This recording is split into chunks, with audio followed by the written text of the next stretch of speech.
Welcome back to Fayette Footprints. For so many of us, Tyrone is a quiet, family-friendly town, a place we call home.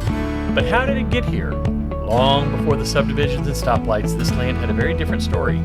Today, we're digging into those footprints with a special guest who knows so much about them. Miss Linda Howard from the Tyrone Museum. Linda, welcome to the show. Thank you. I'm excited. Well, we are happy to have you here.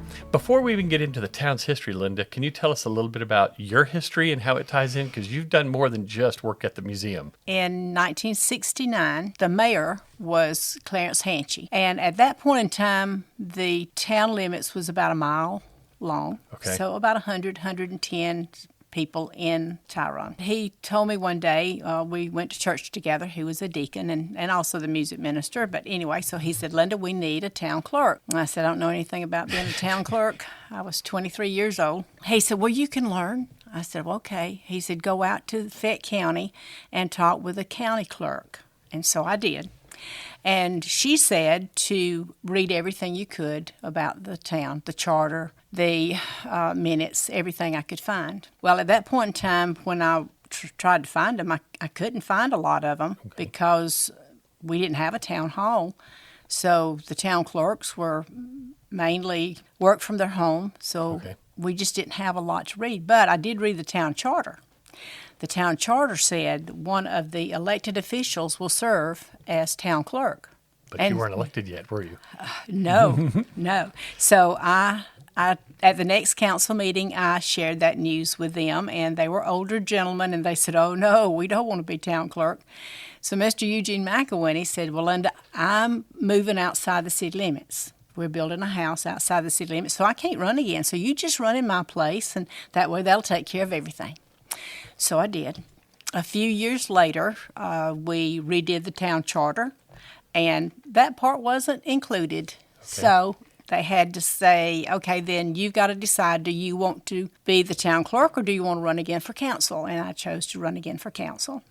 So during the 70s when I was on the council, there was a lot of changes. We did the new town charter. We also expanded to 35 land lots. And bringing in that many more people really helped the town because it gave more base for council members. And we started our own zoning. We started volunteer fire department. We started the police department. We started Founders Day.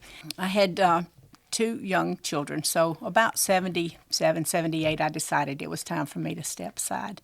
Never ever thought that I would be back on the council again. Never even thought about it. And 2011, when we had the centennial celebration for our town, I was asked to be on the committee, so I did. Near the end of it, in August, 3 of the council members came to me and said, we want you to run for council. I was surprised, shocked. I just never had thought about it again.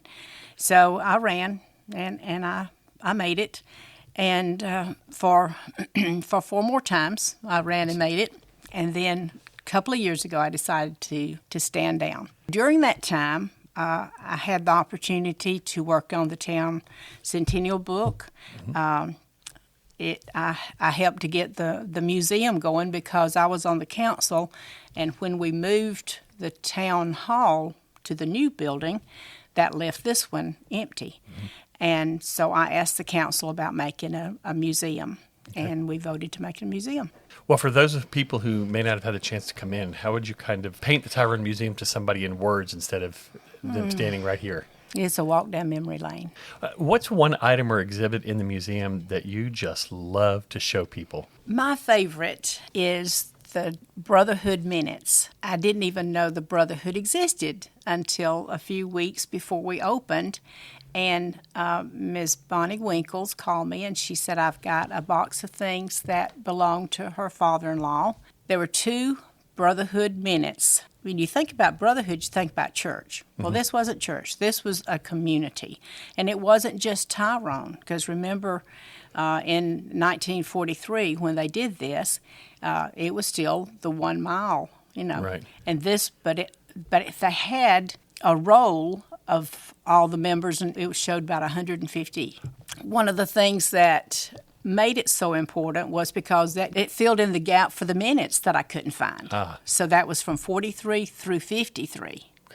And then in 1953, the town, well, the road had been paved, Sonora Road had been paved, and they wanted sidewalks and streetlights. They contacted Coweta Fett Electric Membership Corporation and said, we want streetlights. And they said, we can't deal with a civic organization. We have to deal with a municipality. Okay.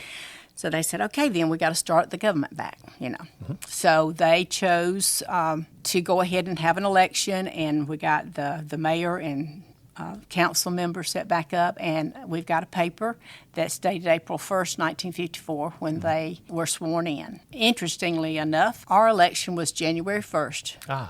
Other than filling in the gap for the minutes, there's a couple of other things that really caught my attention, because when I was working on the Centennial book, I had seen I thought it was a plaque, a picture, and it was Tyrone service roll. And it had 4 columns. Well, it showed 3 columns, but actually I found out later there was 4 columns. Tyrone Brotherhood is the one that did that. And it was actually a wall that they erected for the service members. To me, it was just amazing to have that it was a wall. Mr. Howard Blair had called me when I was working on the Centennial book, and he said, I've got some pictures you need to see. I saw that, and I was just amazed, because you could see the school building behind it and trees, and it had a light on it.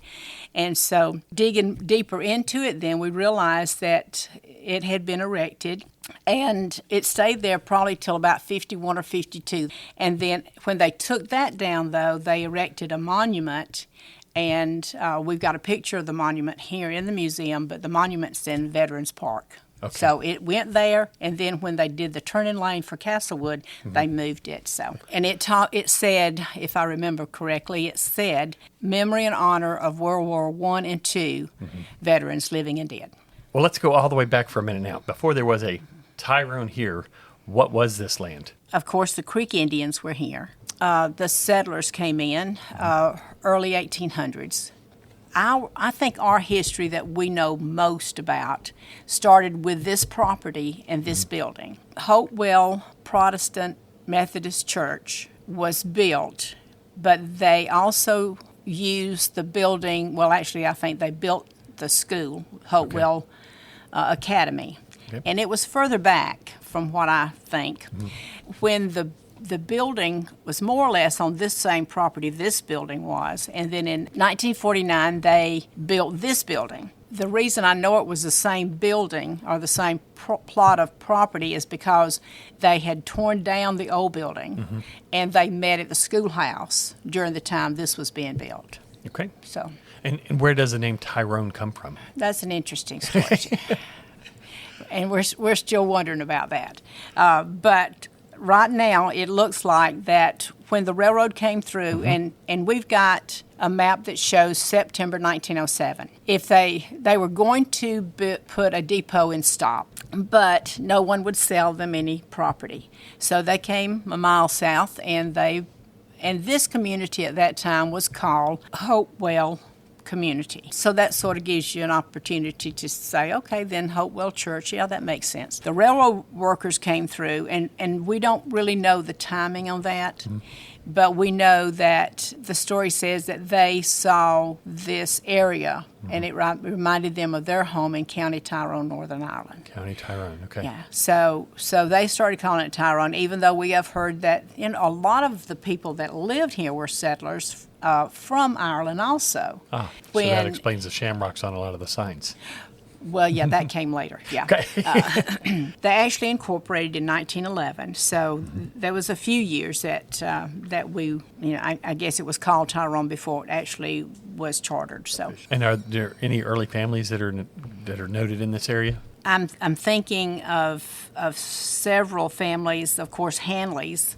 It's almost like you go around and look at the roads and you can name the families, right? Yeah. So you had Hanley, we had Ellison, you had Farr, you had McElwinney, you had Slayton, you had Adams, you had Davis.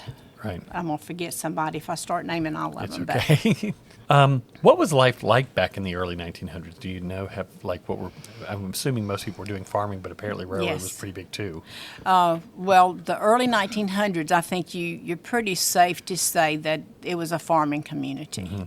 And there were a few stores. And you've got some of those farming implements here in the Yes, museum. sir, we do. They came from two families mainly over on Dogwood Trail, Mr. Howard Blair and young Schubert.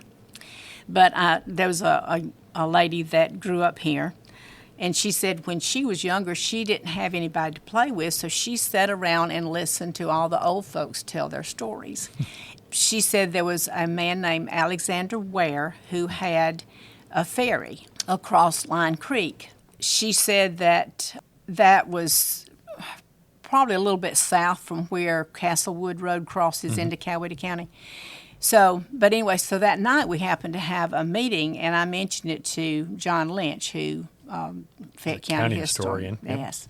And so he said, well, let me tell you about that. I said, okay. He said, nobody wanted to go across that creek because the other side was Indian territory. Right. Which was wasn't that the name for Line Creek? That was the line that you went to and you didn't go any further? That's my next line. Oh, I'm so sorry. I didn't mean to steal it from you. Oh, that's okay. So and that's what he told me because I didn't know it. He said that wasn't just Line Creek; it was the creek's line. The creek's line. There you go. And you didn't want to cross the creek's line. So see, that puts a little bit more interest in just this creek that we cross over on a daily basis. Yes. What about some of the historic buildings? You've talked about the old Hopewell Church that we're in now. That's a museum. It's been around for a long time, and even before that, the property was used. Yeah. But there are several others that are still standing in the area.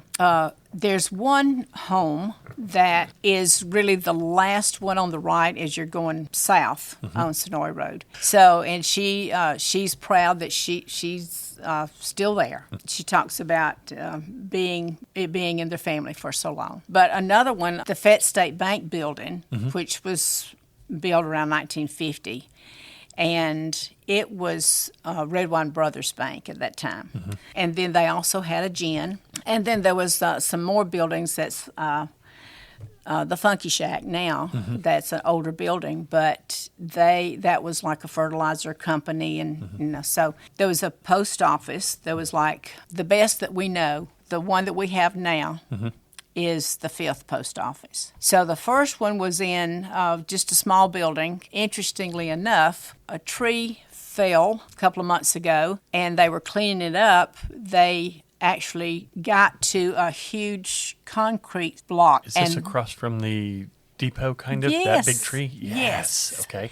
And because that's where the barber shop was and the store or post office. We have it here now out in our yard because that was part of that first post office. Oh, wow. When he died, they built onto the family home a room, and his wife became the postmaster. Okay. Because I remember when I was at school, we would go down and pick up the mail, and all you had to do is go knock on the door, and she'd hand us the school mail and come back, with it. And then the third one was, we have a picture of it here, and I laugh because it says post office, Tyrone Post Office, and it's on a Coca-Cola sign. Yeah. And that's because that Miss Jewel Laster had a cafe at the back of the building. At that point in time, Miss Alvine Grantham was the postmaster. The only thing that Tyrone had was the post office boxes because the rural routes were Route 1 Fairburn and Route 2 Fayetteville. Okay. So Sonoya Road coming from Fairburn was Route 1 Fairburn, and then Tyrone Road and Palmetto Road was Route 2 Fayetteville. Okay. And the interesting thing about looking in the Tyrone Brotherhood and the addresses, you'll see a lot of Route 1 Fairburn and Route 2 Fayetteville, so you knew it was not in Tyrone. Is the one right behind? Oh, Veterans Park? Yeah, Veterans Share Park. Memorial. I couldn't say. Okay. Get that out of my mouth. Okay, Yeah. I'm glad you mentioned that. Yes, I think they call it the cabin now. Right. It's a business now. Matter of fact, that's where Mr. Eugene McElwinney lived before he built the new house that enabled me to be able to run and be on the council. That's where he lived. He lived there. Okay. Yes, and Mr. Charlie Taylor told me that his daddy actually went to where the rock quarry is on the south end of town before it was a rock quarry and cut out the stone for that porch and the steps. Those are beautiful. So around 1929 is when I remember him talking about that. Okay, as you're the museum curator here, you're the one who gets everything put together. What is your favorite story about one of our Tyrone residents or an event? Oh, I think our favorite story for the resident is Mr. Eusebius Slayton. Okay. He had 32 kids, See why it's so important? Yeah. Why it's important to know that? Right. 32 and 2 wives at different times. And it's interesting because, well, besides all of that, when they grew up and married, everybody became related to each other, even if they weren't even before then. When I first started to school, I remember my mama telling me, don't you ever say anything about anybody because everybody's related. Right. Everybody knows everybody. And now here, I know why they were related. So. When you look at Tyrone today, with all of the new neighborhoods and growth and things like that, what do you see that still connects us back to that early time, that 1911 spirit? I think the Tyrone, for me, it's caring about people. It's knowing your neighbor and helping anytime you can. There's 2 stories that sort of brings that to life.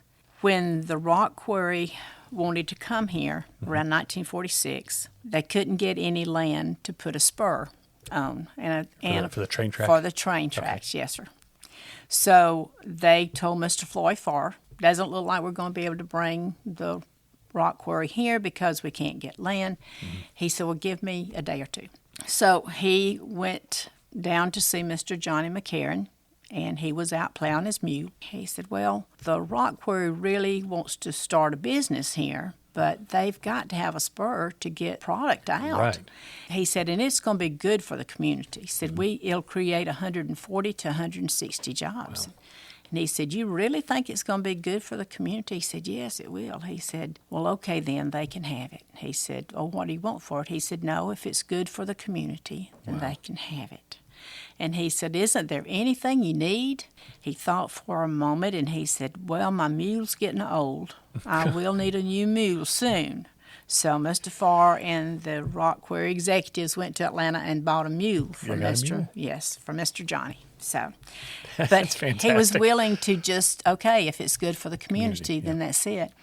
And then the other story is there was when Ms. Alvin Grantham, it was over in the 3rd post office. There was a letter came from California, and it was to a resident that lived Route 2 Fayetteville. She said the only recourse she had was to return it if she couldn't deliver it. So all day she watched as people came in and out, and she saw a relative, and she said, would you tell him to come and see me? So he came, and she was able to deliver that letter. Yeah. That letter was from their son who was sick and wanted to come home. To me, that's Tyrone. That's Tyrone, just caring about each other. For people who are interested in coming to see the museum, what's the best times to come? Well, we are run by volunteers, so anybody want to volunteer, we can keep it open even longer. But right now we are open 2 days a week, from Wednesday from 11 to 2, and then on Saturday from 10 to 2. Okay. Finally, if there's one thing you want our Fayette Footprints listeners to remember about Tyrone's history, what would that be? It's hard to think about Tyrone without thinking about the people. I mean, that's what makes a town. And I think hardworking, friendly, caring, those are the things that I think about. I often say that I feel like I was born in the most precious time for me. God knew what he was doing always. Because the people that I knew younger made a big difference in this town. They made a big difference in my life. Well, thank you so much for joining us on Fayette Footprints. This has been another pleasure. The tour you gave us over the summer was fantastic, and this is just icing on the cake. Yeah, it's my pleasure. Thank you for listening to Fayette Footprints. My name is Kenny Blum. I am a longtime resident of Fayette County, a bit of a history nerd, and now an amateur podcaster. I have created, researched, and produced all of these podcasts, so if you hear of any errors, please don't hesitate to reach out. FayetteFootprints@gmail.com. And spread the word to those who might be interested. All episodes can be found at FayetteFootprints.buzzsprout.com or check your favorite podcatcher. And stay tuned in 2026. I have a lot of ideas for future podcasts, including local author Nellie Mae Rowe, a podcast about the cinemas and theaters of Fayette County, professional sports players from Fayette County, forgotten towns of our county, and many more. And don't forget, you can share your ideas also. Once again, that's FayetteFootprints@gmail.com, or you can reach right through the Text Me section at FayetteFootprints.buzzsprout.com. Thank you for listening.